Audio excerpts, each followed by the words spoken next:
Selamat pagi buat kita semua. Kita mengucap syukur kepada Tuhan Yesus Bapa kita. Karena pagi ini kita bangun dalam keadaan sehat, badan kita terasa segar. Terima kasih ya Bapa untuk berkat kesehatan yang tidak bisa dibeli dengan apapun juga. Terpujilah namamu Bapa hari ini sampai selama-lamanya. Amin. Pagi ini kita akan lanjut firman Tuhan dan kita berdoa. Bapa di sorga, terima kasih ya Bapa untuk pagi ini. Kami boleh membaca kembali firman-Mu ya Bapa. Bapa, ajari kami supaya apa yang kami pelajari, apa yang kami baca, berakar, bertumbuh, dan berbuah di dalam kehidupan kami masing-masing. Bapa di sorga, kami mengucap syukur juga Bapa untuk hari ini Bapa di mana Engkau memberikan kami kesehatan. Bapa, tak terbilang dan tak terbayar Bapa ucapan atas kasih setiamu kepada kami. Kami adalah orang-orang berdosa ya Bapa. Oleh karena itu Bapa ampuni kami, supaya kami dapat layak Bapa selalu datang dekat-dekat kehadiran-Mu yang suci. Terpujilah namamu Bapa hari ini sampai selama-lamanya. Di dalam nama Tuhan Yesus, Juru Selamat dan Penebus kami. Amin. Kalian silahkan nonton sebelum video ini di part 129, perumpamaan tentang orang Farisi dengan pemungut cukai. Jadi kalian silahkan nonton ya fullnya di sebelum video ini.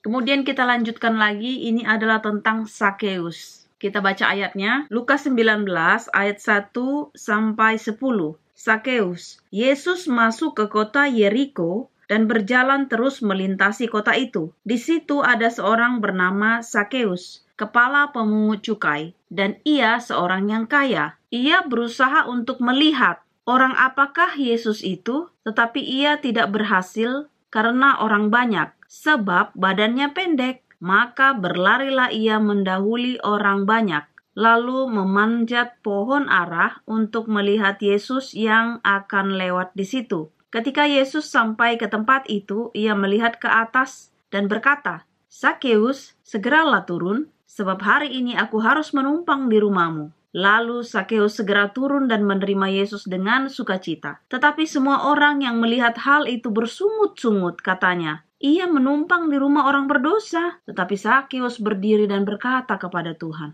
"Tuhan, setengah dari milikku akan kuberikan kepada orang miskin, dan sekiranya ada sesuatu yang kuperas dari seseorang akan kukembalikan 4 kali lipat." Kata Yesus kepadanya, "Hari ini telah terjadi keselamatan kepada rumah ini, karena orang ini pun anak Abraham. Sebab anak manusia datang untuk mencari dan menyelamatkan yang hilang." Jadi kalau kita baca di sini, Sakeus itu badannya pendek.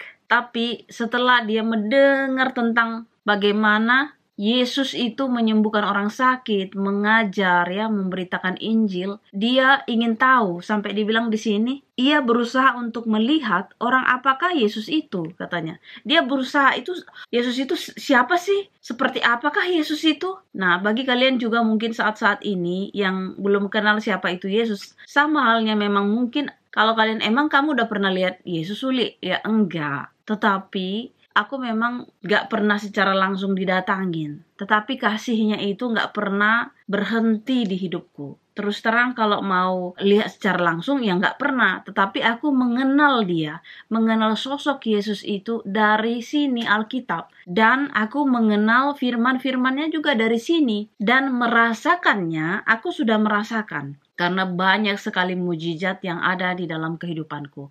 Oleh karena itu, kepercayaanku atau keyakinanku terhadap Tuhan Yesus itu seperti iman ya. Kalau kita membaca di Alkitab, iman adalah segala sesuatu yang kita harapkan dan bukti dari segala sesuatu yang tidak kita lihat. Jadi itulah buktiku bahwasanya aku percaya sama dia walaupun tidak melihat. Karena aku merasakannya, meskipun aku belum pernah melihat Yesus secara langsung, tapi kasih Tuhan itu, kasih Yesus itu sudah benar-benar nyata dalam kehidupanku. Dan aku gak mau menyangkal itu karena selama hidupku ini, Tuhan selalu menyertaiku. Walaupun apapun masalah itu. Berat, kadangnya kalau mau dipikir ketawa, nangis.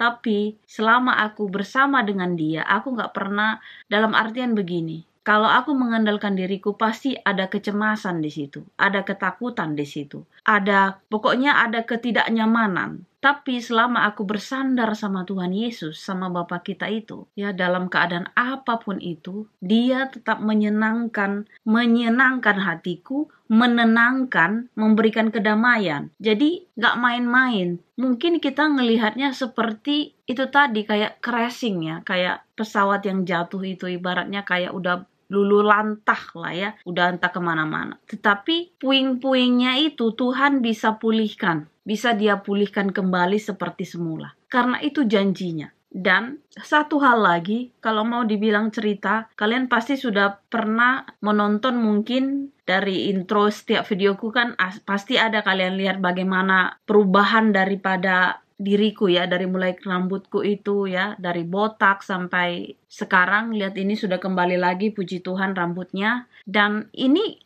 kemuliaan dari Tuhan Yesus. Ini adalah anugerahnya ya. Jadi bukan karena kuat dan hebatku, bukan karena aku juga merawat diriku dengan baik, karena itu nggak garansi ya. Memang kalau mungkin kalian jadi bertanya, ya kalau kayak gitu nggak usah dirawat lagi. Bukan seperti itu juga, tapi seperti ini. Aku merawatnya, aku minum jus atau makan yang sehat dan sebagainya, itu adalah kewajibanku. Tetapi sumber daripada kehidupanku, sumber dari kesehatanku adalah dari Tuhan itu sendiri. Bukan dari gagahku, bukan dari hebatku, bukan dari siapapun. Jadi itu semuanya sumbernya dari Tuhan Yesus, Bapa kita, karena Dia yang menyembuhkan aku. Jadi kita bisa berusaha, tetapi kan semuanya Tuhan yang menentukan, Tuhan yang memberikan. Makanya kita bilang kita sudah rawat, kemudian kita minta sama Tuhan juga kesembuhan itu. Jadi itu anugerah, bukan dari kita karena rawat ini, minum vitamin itu nggak ada garansi ya. Nggak ada garansi. Dunia ini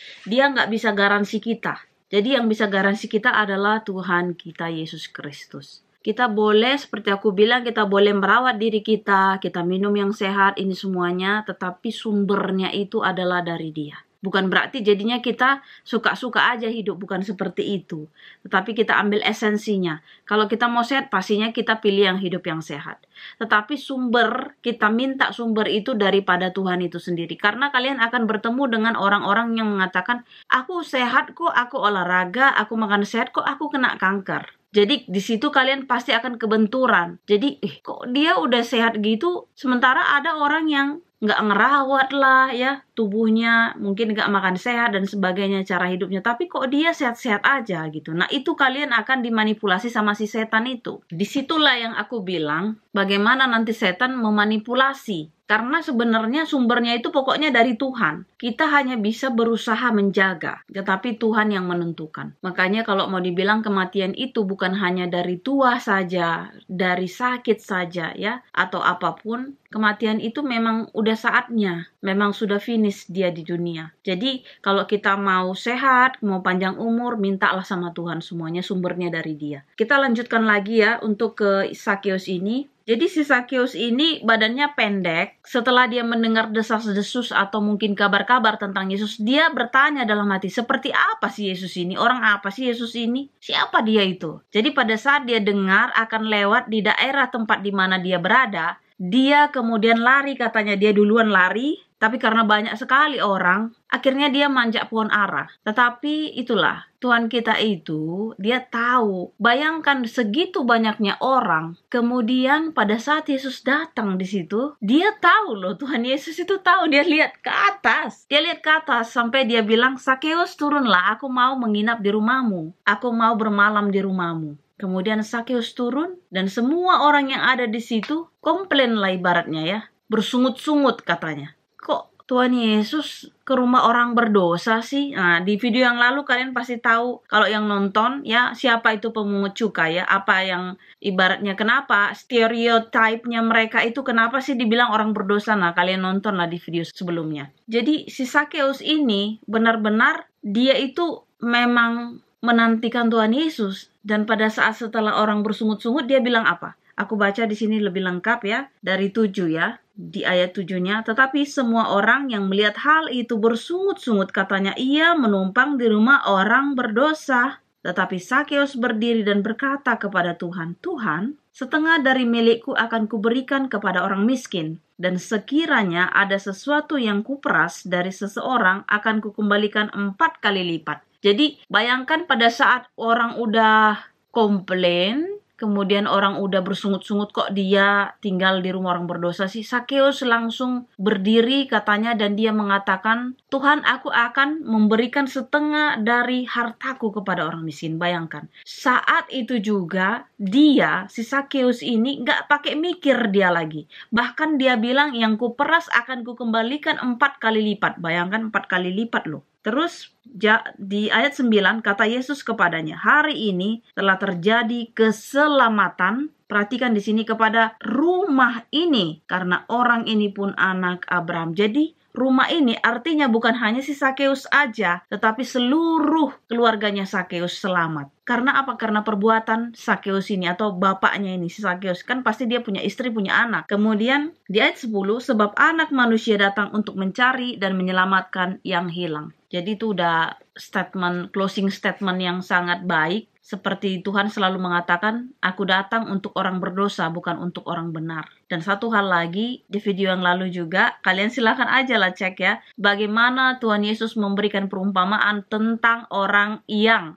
menganggap dirinya benar. Jadi kalau aku bilang yang menganggap dirinya suci, atau sok suci lah kita bilangnya, tetapi sebenarnya dia tidak, karena Tuhan sudah langsung to the point ke situ, dia nggak dibenarkan. Jadi kita itu adalah hamba yang tidak berguna katanya. Dalam artian kita itu merendahkan diri. Bahkan kita sudah lakukan yang terbaik sekalipun, yang orang nggak lakukan, kita adalah hamba yang tak berguna. Jadi kalau kita udah lakukan yang terbaik, bahkan kita pun udah menyerahkan ini itu, mungkin ke orang miskin dan sebagainya, bahkan kita udah, pokoknya semuanya lah seumur hidup kita lakukan. Tetapi kita tetap aja dibilang hamba yang tidak berguna. Tapi di sini bukan berarti kita, oh ya udahlah kalau kayak gitunya ngapain kita kasih gitu.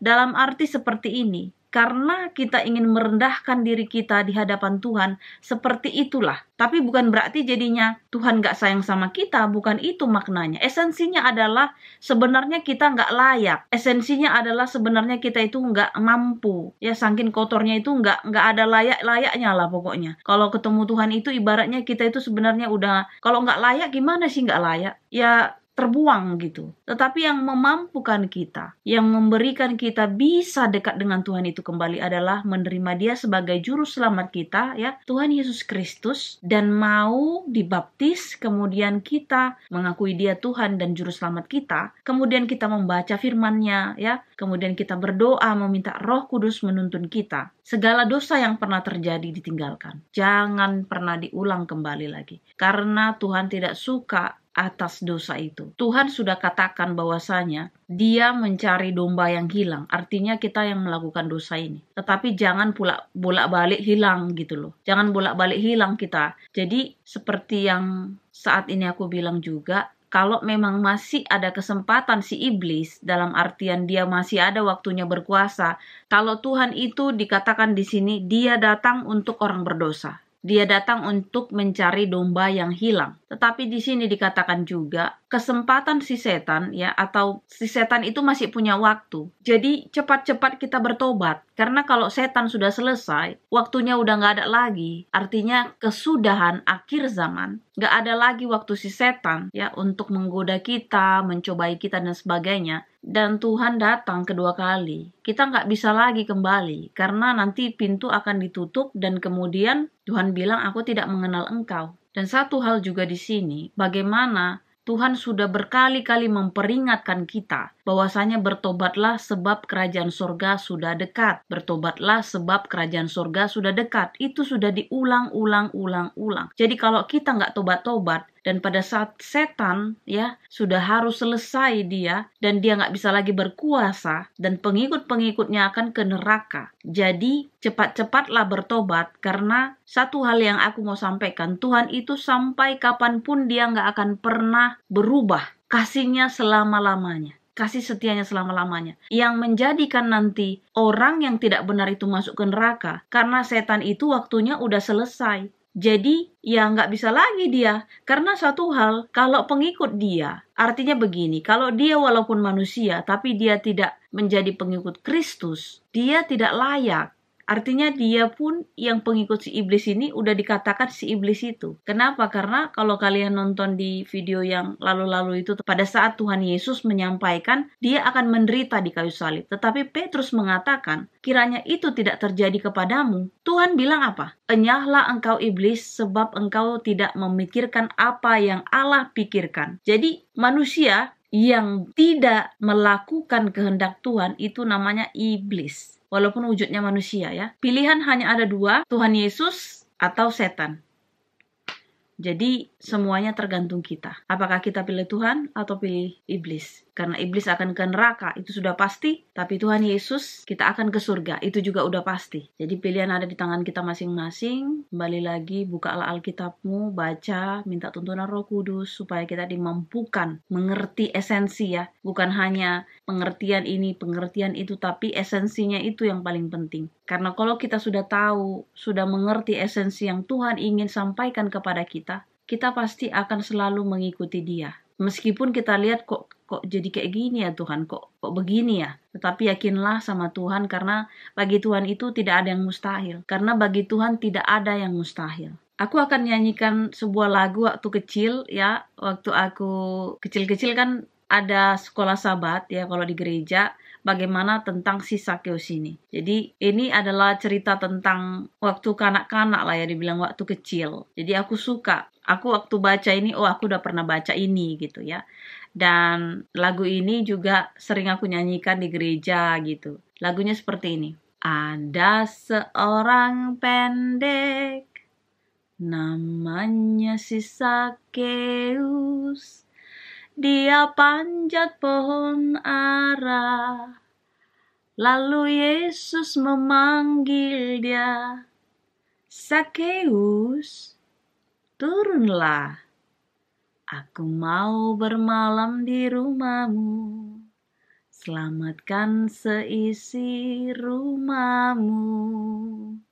Jadi si Sakeus ini benar-benar orang yang beruntung. Pada saat dia bekerja sebagai pemungut cukai, dia melakukan banyak kesalahan. Tapi hanya satu kali saja pada saat dia bertemu dengan Tuhan Yesus, dia juga mau dibentuk ya. Artinya mungkin di sini kita belajar, Yesus Tuhan kita telah banyak mengingatkan kita tapi kita abaikan. Tapi Sakeus hanya dalam saat itu juga Tuhan sudah langsung mengatakan, aku mau bermalam di rumahmu. Tuhan Yesus melihat hati Sakeus. Dan Sakeus bukan ecek-ecek pertobatannya ya. Saat itu juga dia langsung mengatakan setengah dari hartanya akan dia kasih ke orang miskin. Bayangkan saudara-saudara, kalau kita mau perbandingkan pemuda yang pertama kali bertemu dengan Tuhan Yesus, pemuda itu adalah hidup kudus. Dalam artian semuanya sudah dilakukan. Tetapi pada saat pemuda itu datang dan dia katakan, apa yang harus aku lakukan supaya aku mendapatkan kehidupan kekal? Kemudian Yesus mengatakan, juallah harta milikmu. Tetapi dia, si pemuda ini pulang dengan hati yang kecewa karena banyak hartanya. Bayangkan dia yang hidupnya kudus, hidupnya yang baik selama ini. Ketika hartanya diminta untuk dibagikan ke orang miskin, dia nggak siap. Kemudian kita bandingkan ke si Sakeus ini, bagaimana kehidupannya dia yang jahat sekali, ibaratnya pendosa ya, sampai orang-orang di sekitarnya itu pada saat itu bersungut-sungut. Tetapi pada saat si Sakeus sudah turun dan Yesus datang untuk menginap di rumahnya, kemudian Sakeus bilang, aku akan membagikan setengah hartaku kepada orang miskin. Kemudian yang aku pernah rampas atau peras, aku akan mengembalikan 4 kali lipat. Jadi bayangkan yang hidupnya kudus atau hidupnya baik pun belum 100%